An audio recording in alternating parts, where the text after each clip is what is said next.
This is 20 Minutes of Impact from the United States Energy Association Power Sector Podcast. I'm Herman K. Trabish. I've covered the power sector since 2006, and I currently report for Utility Dive. In this episode of the podcast, my guest is once again Gretchen Kershaw, Vice President of Strategy and Chief Operating Officer for Power Sector Consultant Grid Strategies. Gretchen is back to complete her introduction to Grid Strategies' important new federal transmission pricing studies by describing the just released Volume 2, Options for Ensuring Affordability and Reliability in an Era of High Load Growth. This follows her succinct description of Volume 1, the evolution of current policies and practices, on PSP's preceding episode. Gretchen joined Grid Strategies in February 2025 after serving as Senior Advisor on Transmission in the Biden Department of Energy's Grid Deployment Office. Before that, Gretchen was the Federal Energy Regulatory Commission Legal Advisor to Chair Richard Glick, and then Managing Attorney and Senior Legal Advisor to the Commission's General Counsel. So, Gretchen, I'm going to start this by bringing up one of the big questions that drove your work on federal transmission pricing. Is a lot of talk about load growth, and there are a lot of doubts about exactly what that load growth will be. So by way of summarizing this volume on pricing, could you briefly run through all the options for transmission pricing that you've taken on and how they can be timed to best allocate costs and risks to the new large loads, but depending on how that load growth evolves and scales? Of course. So first of all, thank you so much for having me on again to talk about Volume 2 of our report. This is really good stuff. Volume 1 is great. You should definitely read that and pay attention to that. That's the primer. But Volume 2, now we're really getting to the heart of the issue. Are the federal transmission pricing policies equipped to meet the moment, ensuring large loads and all customers are paying their fair share of transmission costs, and that we are doing so in a way that we can ensure reliability, affordability, and enable economic growth? So anyone interested in this topic really should read both volumes of the report. I will note that the options in our second volume are not exhaustive. They are meant to cover at least the categories of options that are in the public discourse. And also many of the options could be combined and combined in different ways. And so it may indeed be that a combination is the best outcome in the end. Let me just interrupt you to tell our listeners, you're going to give us an overview of the picture, the whole picture, and then we're going to break those down into a few of the categories. So just ride with us through this introduction, and then we'll get to some specifics. But go ahead, Gretchen. Absolutely. And the other thing I just want to note is that most of the options do require some sort of definition of what large loads means. You have to at least identify who these policies would apply to. Our report does not try to establish that definition, but I do want to note that that's an important component of any implementation of these options. And the last thing I'll note, because I'm a social scientist and good social scientists, we like to have a test. So we created a test to analyze these options. We put 5 equally important principles that we use to test all the options. They draw from themes that are consistently used by FERC to guide its rate policies. Things like ensuring rate recovery, safeguarding non-discriminatory open access, economic efficiency, fairness. And then the last one I really want to highlight is administrative feasibility. It's really important, and we really tried to focus on what can actually be done, what can be done quickly. And so that's a guiding principle as well. So now for the options, we present and evaluate these 12 options. There's actually sub-options, so there's more than 12, but let's call them 12, across 4 categories. And our categories are: first, timing of funding options. These options are meant to address when costs are paid, who bears the risk of transmission investments. The second category are options that address cost associated with local transmission. This includes upgrades that are triggered by new large loads interconnecting to the system. Third category is focused on regional transmission cost allocation, and we can talk later about what that means. And then fourth, last category are innovative approaches. They will more proactively plan for and allocate transmission capacity, give large loads more options to contribute to needed grid upgrades. These are more holistic approaches. So we can start with a little bit more on the first 2, the timing of funding options. These are really focused on allocating risk, what you teed up in your question, the uncertainty of load growth risk. So we have both front-end risk, so costs may begin to flow into rates before large loads come online and begin contributing to costs. And then there's back end risk as well. So costs may become stranded or they may shift to other customers if large loads delay, they downsize, they don't ever reach their full capacity, or they leave the system before they fully cover the cost. So that's what these options are meant to really focus on. The first one is about long-term service commitments and ensuring that large loads are essentially staying on the system long enough. So there's a lot of details here, but it could address both front end and back end timing concerns. Things like collateral, financial guarantees. Importantly, this option is, as well as the next one, are really designed to work in tandem with retail rules because these are commitments made by the load serving entity, so the wholesale level with FERC, and then those costs need to be passed on to the end use customer, which is the large load itself. That's done at the retail level. So this really has to be a strong connection between the federal and state authorities. So the second option is focused on upfront funding. So this one would have the load serving entities providing upfront payment on behalf of a defined set of large loads for specific transmission costs that are driven by those loads, but with reimbursement over time. So this option adapts generator interconnection upfront funding and reimbursement rules that are primarily used outside of RTOs right now, adapts them to the large load context, really focused on that front end timing risk, right? Getting an upfront payment. So as the costs begin to flow, the large loads are contributing to the costs on the front end through the load serving entity. And sort of my 2 cents on these options is these may be among the most important consumer protection tools available in the large load context. I think that's one of the conclusions from our report is that timing is really critical. States can do a lot through their retail large load tariffs, and they are. There's a lot of great developments at the state level, but states cannot always protect customers from cost shifts that occur at the wholesale level. And this is especially true when you have a region and costs may be allocated across state lines. And so that's where there's this role for FERC to step in with the LSEs, the load serving entities, and be allocating the cost and getting those commitments there. Last note I want to make here is just on load forecasting. These options are not substituting for improved load forecasting, but clear binding commitments like these options envision can improve certainty around committed large loads, and that will result in improved system planning because you have a better sense of what large loads are going to be coming online. So it's definitely linked to the load forecasting. Really an impressive type of work that you've done in these volume 1 and 2, and giving us a context for pricing, and then really bringing it down to how can we keep these large loads from impacting other customers. Now, as it happens, we're recording on June 18. And as it happens, FERC today announced a unanimous 5-0 decision about how large loads should be handled. So what can you tell us briefly? We'll be doing more work with these FERC decisions soon, but for the time being, briefly, where does this decision fit on the spectrum of options that you just described? Yes, so essentially, just very quickly, FERC initiated 6 order to show cause proceedings for each of the RTOs. And FERC essentially said for the RTOs, you need to come back and say either how your tariff contains 5 categories of reforms that FERC identifies or propose gap fillers for these reforms. And where this report fits in very nicely is really exciting about the timing is one of the principles that is about preventing one of the categories of reforms actually. It's about preventing cost shifting and requiring transparency. And that is exactly what the options in this report are about. So I really hope that RTOs, transmission owners, states, stakeholders dig into this report, critically evaluate the potential options. FERC wants to move lightning speed, so at the very least, I hope that what we've put together is the start of a conversation, and at least you're starting ahead and thinking through how to respond to this FERC principles really around cost shifting. Yep. And let's face it, lightning speed for FERC is not all that fast. But let's dig in. Like you said, let's dig in a little bit on these pricing options. I want to start with pricing options to recover costs for meeting local transmission needs. Things like upgrades that are triggered by new large load interconnections. The large load is going to have to deal with the cost of upgrading the system in order to give it more capacity. How is that handled now?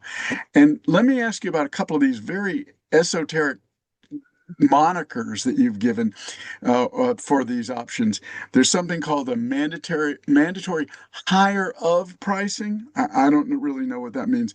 And there's a new one, the and pricing. And among the options for local transmission, what are those? And what do you think is the best way to allocate costs for new large loads Yeah, and on the local level? the listeners can't see, but I'm chuckling about the esoteric descriptions. But as I explained a little bit on the last podcast, there are different categories of transmission cost. Local transmission costs are those that for transmission that's planned by the transmission owners within their franchise service territory. That's what sort of defines what local means. And these are commonly triggered by a new load. In the generator interconnection context, these are called network upgrades. So those who are more familiar with that, they're called network upgrades, and I think FERC's orders might call them network upgrades now for large loads, but they're also in the local transmission bucket. And the costs of local transmission are typically allocated within that same local area to that zone, usually using what's called the embedded cost rate. Explained that in detail in the last podcast, but essentially that's your average cost of serving all the customers in the area. And that's compared to the incremental cost rate, which is that marginal cost of serving an additional customer. So one of the options, the mandatory higher of pricing, this one is revisiting an existing FERC transmission pricing policy that currently allows transmission providers to charge customers, the load serving entities here at the wholesale level, the higher of the embedded or the incremental cost rate. So FERC currently allows this. It's an option the transmission providers can take. FERC does not require it. And in practice, incremental cost rates are rarely ever used because there's a lot of implementation complexities, filing requirements. So what Talked a lot about that. We talked a lot about that yeah, on the previous episode. And so if listeners want to dig into that, go back to the one we did before this one on transmission pricing, because Gretchen explains that in much greater detail. that's right. So this option would essentially take what's now higher of pricing as an option and make it required. So then the higher rate must be charged, whether it's the incremental rate or the embedded cost rate. So that way you ensure that the highest rate is being charged on a cost basis. The second option is the new form of and pricing. This is also revisiting back 1994 transmission pricing policy. FERC has generally prohibited what's called and pricing, which charge transmission customers both embedded and incremental costs for the same transmission on the same system. So FERC, I just want to throw in here, Gretchen, yeah, it's literally AND, the connector word AND, and yep, and pricing. Go ahead. yep. The higher of is also called or pricing. This one's the and. So FERC has been concerned in the past, and we go into this in our volume one report a lot. FERC was very concerned about undue discrimination, about a transmission provider charging both the embedded cost of its existing system and then charging the incremental cost for third-party users and not to its own users and its own use of its own system. FERC does allow it in RTOs. There's some exceptions. So this new form of and pricing that we present would have transmission providers charging load serving entities serving a defined set of large loads for both at least a portion of incremental cost triggered by the service as well as the embedded cost. And this is important because too much focus on incremental costs means that the customers would never contribute to the existing cost of the grid. They would only ever contribute to the incremental costs. And there's a lot of, in the report, details about how you could shape what that portion of incremental cost is. Is there a Yeah. Oh, sorry, I didn't mean to interrupt you. I was going to ask you what's your favorite type of pricing, or is there no favorite because it depends on the circumstances? But you were Yeah. going to Well, finish I was just something. going to note that there's the last option on local about transparency. It's sort of the low-hanging fruit. FERC addresses this in the orders they released today. Transmission providers don't currently identify the cost of local transmission driven by a particular customer. And so this would require them to either identify in their formula rate filings or new stated rate cases specific projects driven by large loads, or at least a bucket of costs that are large load driven. And then states could take that to allocate to retail customers. On what I like best, there are pros and cons of all the options. I do not think there's a one size fits all for the country. I'll just say that up front. I mentioned timing and funding options, I think are incredibly important. I think transparency is really important. I do think that, and I mentioned this a little bit, but I'll just repeat, too narrow of a focus on incremental pricing. A lot of people advocate for that today. It sounds nice, but it really misses the mark. There's a lot of pitfalls with incremental cost pricing. Look at generator interconnection and decades of interconnection queues, delays, about all these studies. I think that some level of incremental pricing could be combined with embedded. So I guess I'm saying I kind of like and pricing, the devil's in the details. But I do think that the narrative that large loads can spread the cost of the existing system across a broader pool and drive down rates can only exist if they are paying some type of embedded cost rate.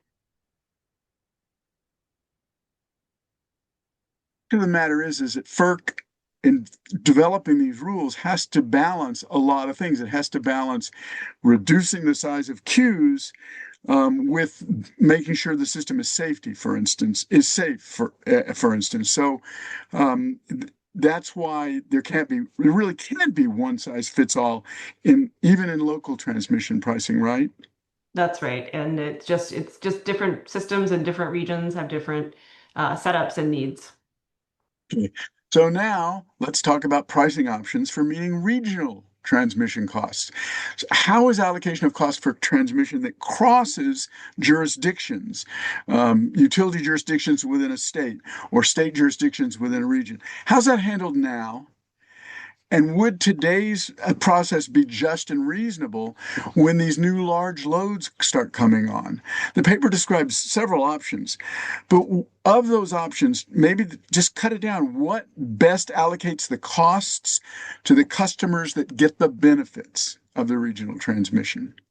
Yeah, so just to start very quickly, regional transmission, when we say that, we're talking about transmission that is planned through a FERC-approved regional transmission planning process that identifies regional transmission needs, selects solutions to those needs, and it's only those projects that are eligible for what's called regional cost allocation, which is where the costs are spread across that broader transmission planning region, commonly in RTO, but not always. And we go into detail in volume one about the different regional cost allocation methods. The most common one is load ratio share. But I'll start with just your question, would it be just and reasonable?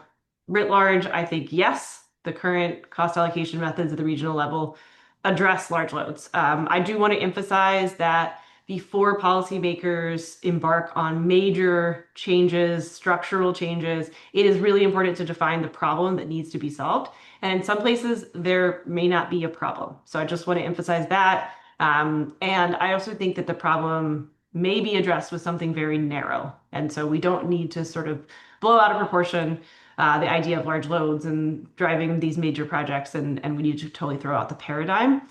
The reality is that the large scale transmission that is typical of regional projects, the benefits are widespread, they're diffuse, and regional planning processes that employ best practices like FERC requires in Order 1920, long-term planning, scenario-based, forward-looking, multi-value. There's multiple value drivers of those projects, and there's multiple benefits, and it's spread across a wide range of beneficiaries. So I see the arguments that regional transmission costs should be allocated only to large loads as sort of a red herring, because the justification for that type of cost allocation, in my mind, is really near-term, just-in-time planning processes focused on a single driver of the transmission need, right? Focused on those large loads. But when you get to multi-driver, multi-benefit, multi-value transmission, that argument falls away. I can quickly talk about the options, but that's sort of my grand overview. We do have an option that does targeted cost allocation for large load driven regional transmission costs, as well as one that just provides transparency of those costs.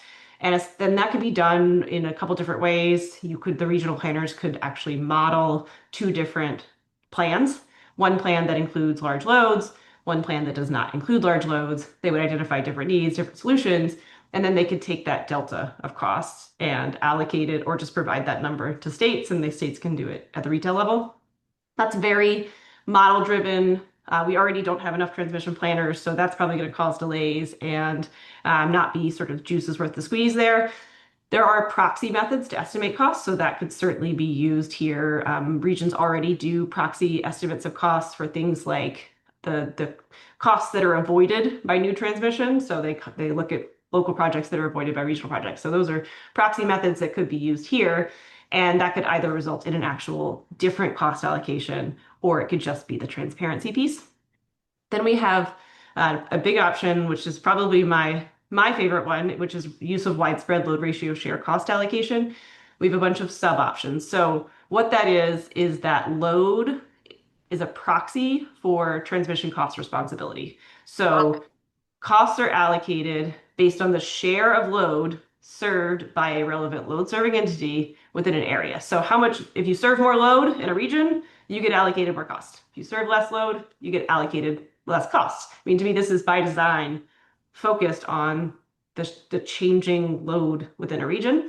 But there are two sort of key elements that we again go into detail in the report, but I want to highlight here that you really have to focus on. First is how frequently do you update the load shares? So if you update the load shares on a monthly, 6-month, annual basis, you're going to capture those new loads coming online, and then the costs get sort of respread based on the changed load and load pattern, right? It addresses load growth.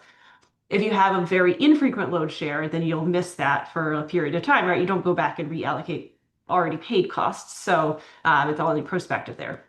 The second, Does that present a big problem, reallocating loads, recalculating loads and reallocating costs on a more frequent basis? Is that problematic?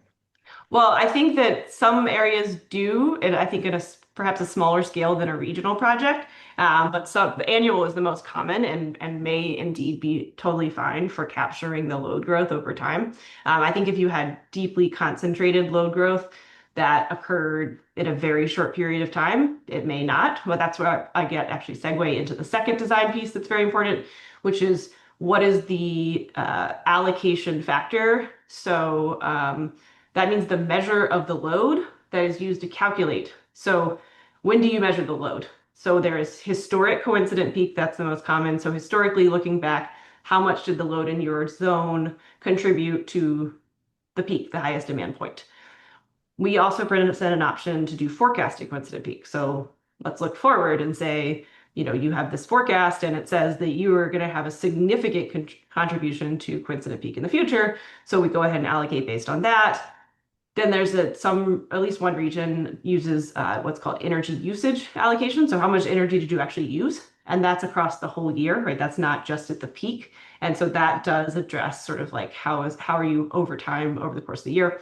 And then we present a sort of novel option that's been in the discourse with a number of different advocates, which is incremental load growth. So you look at what is the incremental amount that this zone will grow over a period of time. So that's really trying to get at the current paradigm we have where just rapid concentrated load growth in one area. So got to look carefully at that, but I think that load ratio share cost allocation, if you frequently upgrade it and you get your load shares right, can really address the demand pattern. There is one other one that I will just very briefly mention on regional, which is based on Order 1920 has a voluntary option for states to supplement the cost of projects that are really important to them. So we put in an option for load serving entities on behalf of large loads to do this for regional projects in exchange for some sort of service benefit, like they get expedited processing or they get some sort of incremental capacity. And this one really, we're thinking about those, especially hyperscalers who say, we have money that we're willing to put into this, we just don't know how. And so it's just voluntary, an option for them to be able to do that. And as unlikely as it sounds that people are going to come and say, we'll pay more, it actually is becoming very much a part of the conversation these days. I want to get to one more question, Gretchen, but I want to mention something to our listeners. We talked a little bit about cost allocation on the first podcast, uh, and I raised the question of how complicated it seems to allocate costs effectively. And now in this volume, you've gotten deeper into it and you've shown that yes, it is complicated, and yes, there are potential solutions. And that's the value of looking at both volumes and understanding this fairly big problem or fairly big challenge, not a problem, a challenge, but also understanding the context and the potential solutions. Is that a fair assessment?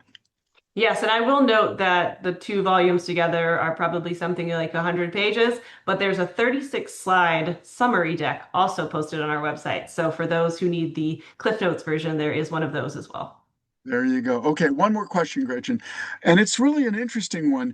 The report concludes with these three innovative approaches, and they're based largely on proactive transmission planning that looks at things like what transmission capacity is available, and it gives large load customers the option to volunteer for directly initiating and fully paying for the expansions they need.